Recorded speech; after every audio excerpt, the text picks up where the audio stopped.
It's Friday. It's midsummer. Everybody wants to go camping.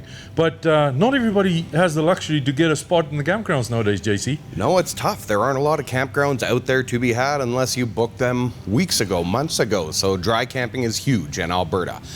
So help me out. Dry camping, is that when you use the bushes instead of the washing closet? You bet. That's going in the bushes. That's going out west where we got no power. That's camping at Walmart. That's camping in a small town that doesn't have hookups. We're going to use the RV as it was designed to be, off-grid.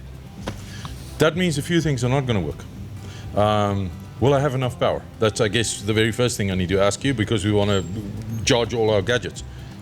Well, the question you need to ask yourself is, how long do you want to camp for? And what do you expect to work?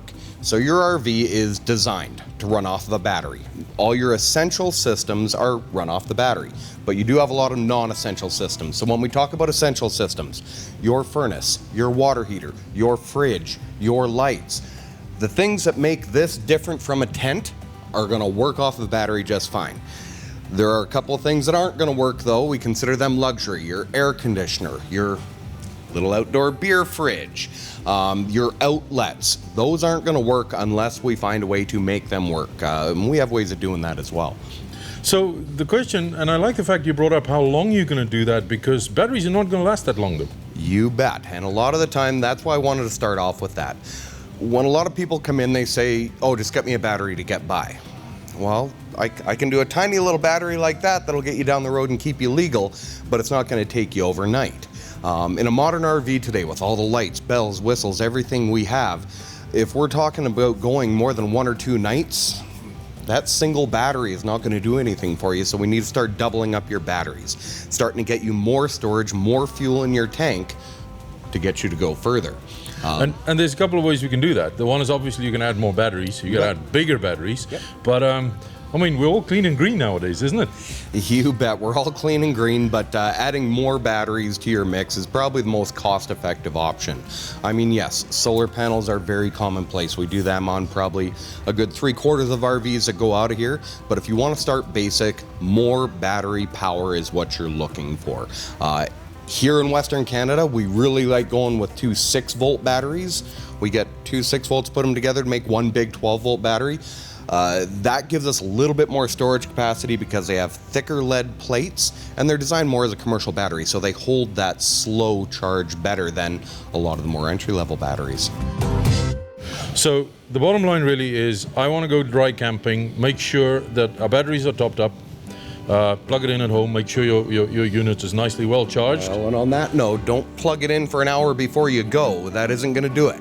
You need to plug in, if you have 2 batteries, you're talking about being plugged in for a day to 2 days to fully recharge those batteries. Good advice. Make sure your propane is topped up, your full tanks on the propane. You bet. What else do we need? Water. Water. You need to consider water and whether or not you want to carry water, if you want to fill up when you're out there. Myself personally, I always make a habit of using water from my house. I know it's safe. We actually drink out of our system. But if you're trying to save fuel and all that, you can always fill up closer to your destination.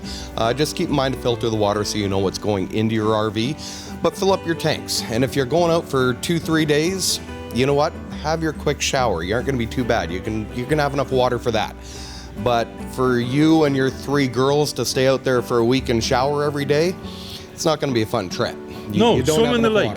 Make it awesome. This is why you go camping in the first place. We're camping. You're supposed to smell a little bit funny.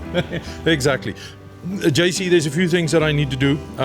You guys at Bucars are always awesome looking after us. So what are the kind of things I need to come forward to have a chat with you? Just run me through them. I want you to come in here. I want you to tell me how long you want to go camping for, where you're going camping, and really we can tailor your batteries to fit you there. Now, definitely come talk to us about solar as well. That's kind of the #1 answer for a lot of these concerns. But we also do generators. We can talk generators, guys. If you actually want the outlets to work, we can make that happen.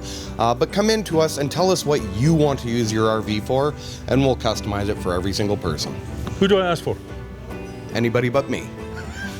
No, ask for any one of the parts crew. We've got Peter, Doug, Dave, Katie, me. We're all here to help. And if they don't have the answers, we will find them.